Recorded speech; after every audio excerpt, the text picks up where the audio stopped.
Yallah Nakim. Salam. How are you guys doing?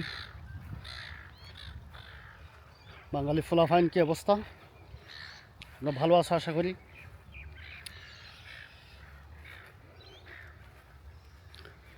আমি আজকে একটা সানি ডেতে আমি হাঁটতে পছন্দ করি, হাঁটাচলা করি আর ভিডিও করি। হ্যাঁ, এটা হচ্ছে আমার কাজ।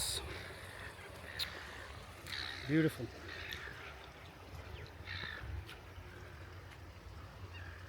How beautiful it is.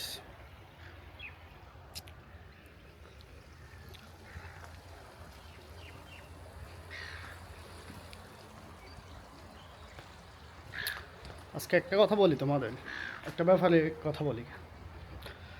যে ব্যাপারটা আজকে আলোচনা করতে চাই সেটা হচ্ছে,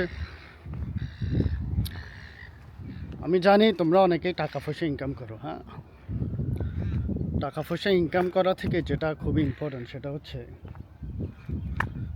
টাকা পয়সা কীভাবে তুমি স্পেন্ড করো।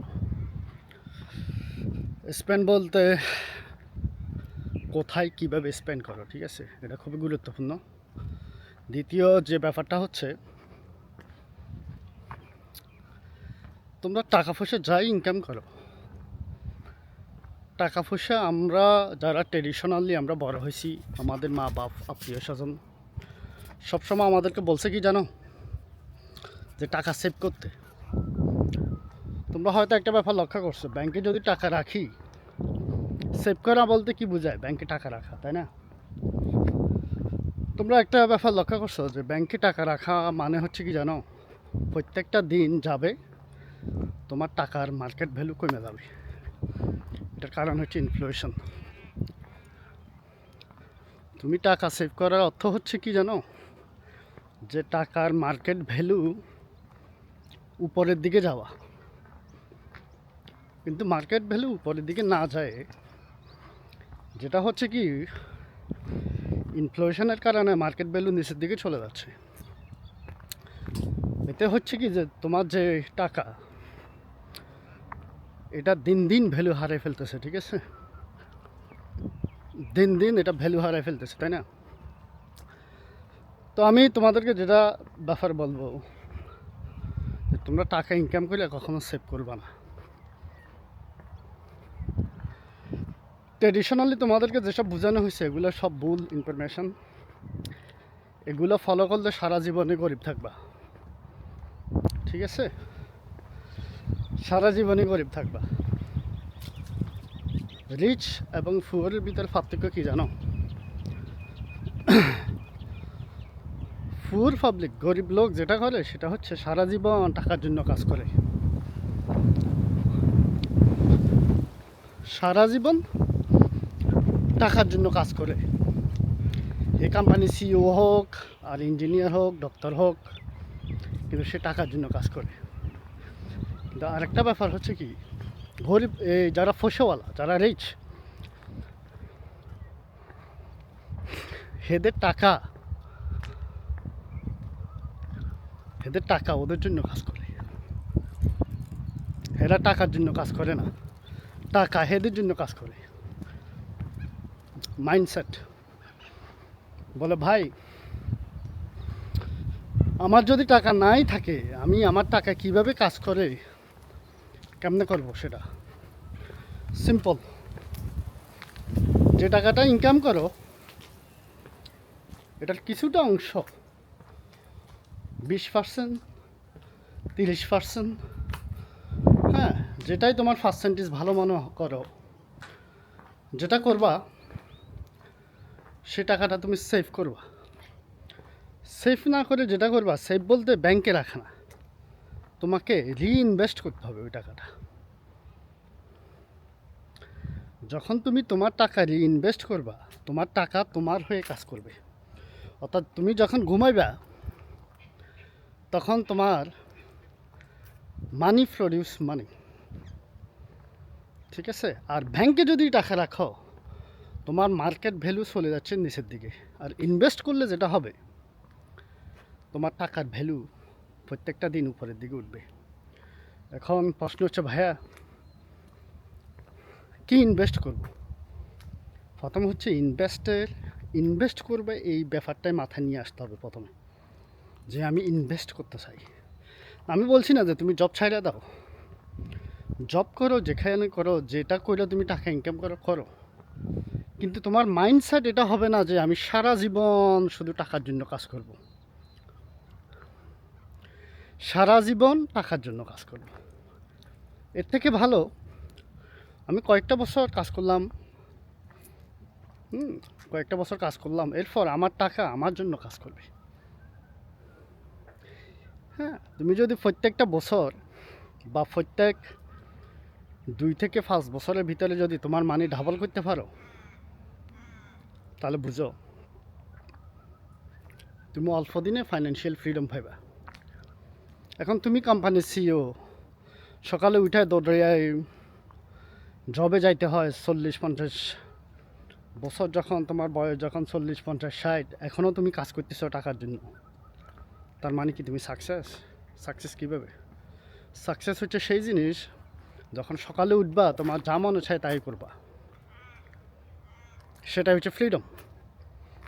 তোমার বস তোমার কল দিব জবে কেন যাচ্ছ না, আরেকজন বলবে এই কেন এটা করো না, এটা করো না, এটা তো ফাইন্যান্সিয়াল ফ্রিডম না। ফাইন্যান্সিয়াল ফ্রিডম হচ্ছে সেই জিনিস যেটা তুমি করতে চাও সেটাই হবে। সকালবেলা উঠলা, তোমার যা করা ইচ্ছে তুমি সেটাই করবা। তুমি কারোর আশায় বসে থাকবা না যে সে কল দিবে, জব করবো, এটা সেটা। হ্যাঁ, তো এটা করতে হলে যেটা করতে হবে সেটা হচ্ছে ফাইন্যান্সিয়াল ফ্রিডম। বন্ধুরা, ভাইরা, আমরা যারা বাংলাদেশি, বিশেষ করে আমি তোমাদের সাথেই কথা বলছি, আমাদের কালচারটা, আমাদের যে কালচার, আমাদের যে সোসাইটি, এটা অনেক ব্যাকওয়ার্ড, ঠিক আছে? কিন্তু আমরা স্কুল কলেজে সব জায়গায় যখন পড়তে যাই, এরা আমাদেরকে বলে বাঙালি খুবই স্মার্ট জাতি, এটা সেটা। হ্যাঁ, স্মার্ট, ঠিক আছে, তুমি এতই যদি স্মার্ট হয় এত গরিব কেন? হ্যাঁ, স্মার্ট বলতে কি কারো পিছনে যাই, আরেকজনের পিছনে লাগে থাকা, আরেকজনকে কীভাবে উন্নতি করতেছে, একজন উন্নতি করতেছে এলে টানাইয়া হ্যাসটা কীভাবে নিচের দিকে নামাইবা, ওই জন্য পলিটিক্স করা, ভিলেজ পলিটিক্স করা, এখানে সেটা করা, এগুলো তো ঠিক না। তো আমার মনে হয় যেটা উচিত সেটা হচ্ছে তোমার যে আমাদের ওই শিক্ষাটা নাই। তো আমাদের শিক্ষার অভাবে যেটা হয় কি, আমরা করতে পারতেছি না যে এই জিনিসগুলো করা উচিত, ঠিক আছে? তো আমি বলবো তোমাদের যে ইনকামটা তোমরা ডিস্ট্রিবিউশন করবা, ঠিক আছে? এই ইনকামটা ডিস্ট্রিবিউশন বলতে যেটা বোঝাচ্ছে সেটা হচ্ছে ইনভেস্ট করা শিখতে হবে। ইনভেস্টটা খুব ইম্পর্টেন্ট জিনিস। এক সময় ছিল যে তুমি ইনভেস্ট করার জন্য দালালের দরকার, ব্রোকার বলে আর কি, ব্রোকার, এজেন্সি, এটা সেটা। হ্যাঁ, কারণ তোমার কোনো ইনভেস্টমেন্টের কোনো ধারণা নাই। আর আমরা মনে করি ইনভেস্টমেন্ট বলতে যেটাকে বোঝায় সেটা হচ্ছে পয়সাওয়ালাদের কাজ কারবার। না, এখন তুমি ইনভেস্ট করতে পারো জিরো টাকা থেকে ইনভেস্ট করা শুরু করা সম্ভব। এখন ব্যাপার হচ্ছে আমি কি ইনভেস্ট করব, কোথায় ইনভেস্ট করব।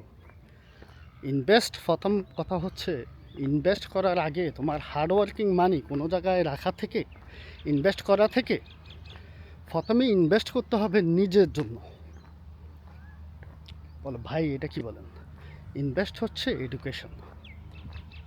আমি ইনভেস্ট করতে চাই, আমি কীভাবে ইনভেস্ট করতে চাই সেটা আগে জানতে হবে। ইউনিভার্সিটি তোমার সেই শিক্ষা দিব না, তোমার টিচার সেই শিক্ষা সে জানেও না। হ্যাঁ, তারা একটা ব্যাপারে জানে, গো ইউনিভার্সিটি, হ্যাঁ, এক্সাম দাও, ভালো গ্রেড পাও, ফাইলে একটা জায়গায় যাই, মামা খালু আত্মীয় স্বজন যেখানে যাও, যাই একটা জব করো, একটা জব ফাইলে কিছু টাকা ফাইলে তোমারা তাড়াতাড়ি করবো যে বিয়ে করে ফেলো। আমি পুরো ডিটেলসে যাচ্ছি না, ভিডিও লং হয়ে যাবে। হ্যাঁ, এগুলো হচ্ছে আমার ট্রেডিশনাল চিন্তাভাবনা, আমাদের সোসাইটির সমস্যা যেটা আর কি। তো তোমাদেরকে এটা থেকে বেরিয়ে আসতে হবে, আইসা নতুন কিছু চিন্তা করতে হবে। সো ইনভেস্টমেন্ট আজ থেকে মনে করো যে আমি ইনভেস্টমেন্ট করব, এটা নিয়ে আজ থেকে ওই যে আমি কথা বলতেছি আমার চ্যানেলে শুনতেছো, তো টাকা কীভাবে ইনকাম করা যায়, কীভাবে ইনভেস্ট করা যায়, এগুলো শিক্ষা ইউনিভার্সিটি দেবে না। ইউনিভার্সিটি তোমার একটি পড়াইব physics, chemistry, biology, higher math, এসব এসব তো তোমাকে টাকা ইনকাম করার জন্য সাহায্য করবে না। এটা সাহায্য করবে তোমার জব পাওয়ার জন্য, কারো গোলামি করার জন্য। ঠিক আছে, তোমার ফাইন্যান্সিয়াল ফ্রিডমও দেবে না, তোমার ওইটুকুই জ্ঞান দিবে যেইটুকু দিয়ে তুমি একটা কোম্পানিতে জয়েন করে কিছু একটা করে টাস্ক করলা, সে টাস্ক ফিনিশ করার পর তোমার মান্থলি বা উইকলি অথবা আওয়ারলি তোমাকে পেমেন্ট করবে নাকি? এটা ছাড়া অন্য কিছু না, তাই না? ওই যে ট্রেডিশনাল যে কালচারগুলো, ওগুলো থেকে বেরিয়ে আসতে হবে। আইসা ইনভেস্টমেন্ট করার যে শিক্ষা, সেগুলো নিতে হবে। হ্যাঁ, এগুলো ইউনিভার্সিটি পড়াবে না, তোমার শিক্ষকও বলবো না, কেউ বলবো না। 10 টাকা থেকে কীভাবে 100 টাকা বানানো যায় এক বছরে, সেই শিক্ষা তোমাকে কেউ দিব না। সে শিক্ষা তোমাকে নিজেই পেতে হইব। অথবা যারা এই ধরনের কাজের সাথে জড়িত, যারা এই ধরনের ব্যাপার স্যাপার সাথে জড়িত, তাদের সাথে জয়েন করতে হবে, ওদের সাথে কথা বলতে হবে। ঠিক আছে, তুমি টাকার অ্যাডভাইস নিবা তার থেকেই যার কাছে টাকা আছে। ছাগলের কাছে যাইয়া মানি ইনভেস্ট কীভাবে হয় এগুলো শিখে লাভ হবে না। ঠিক আছে, যে যে জিনিস জানে না তার সাথে ওইটা করবে না। ঠিক আছে, তোমার যদি বিজনেসে সাকসেস হইতে হয় তাহলে কয়েকটা বিজনেস ম্যানের সাথে হাঁটাচলা করতে হবে, ওদের সাথে চলতে হবে, ওদের সাথে বন্ধুত্ব করতে হবে, ওদের পিছনে পিছনে ঘুরা ওদের থেকে শিখতে হবে। ঠিক আছে, এটা হচ্ছে আসল শিক্ষা লাইফের। ইউনিভার্সিটির টিচার, ইউনিভার্সিটি বলো, কলেজ বলো, এগুলা কোনো মানি শিক্ষা দেবে না। আমি তোমাদেরকে বারবারই বলছি, জীবনে যদি ফাইন্যান্সিয়াল ফ্রিডম, আমি সাকসেসের কথা বলবো না, সেটা অন্য সাবজেক্ট।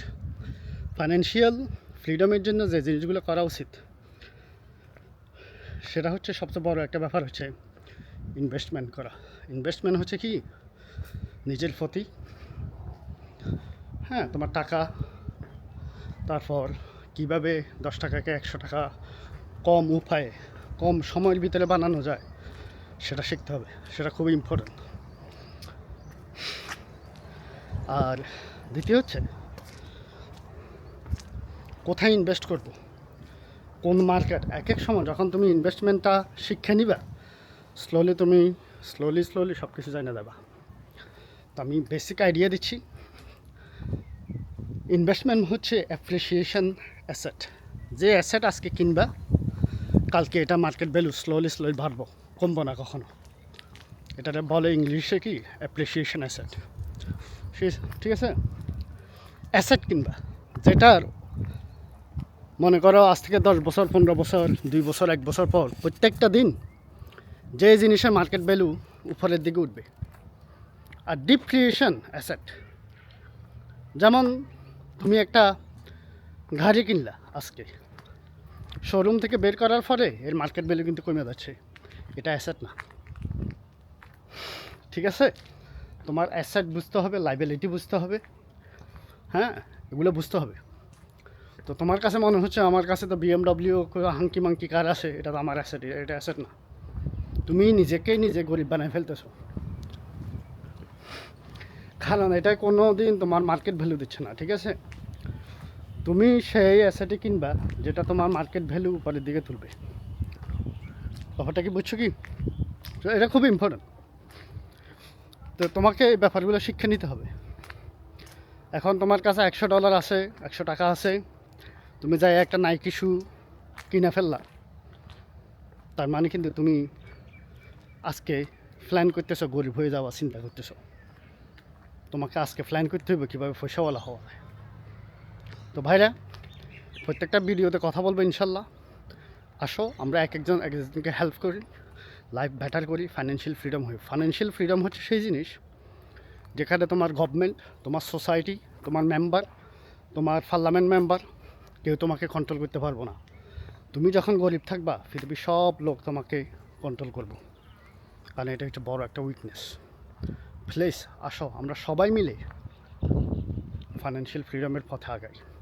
হাসবি আল্লাহ নাকি, ইনশাল্লাহ ভালো থেকো।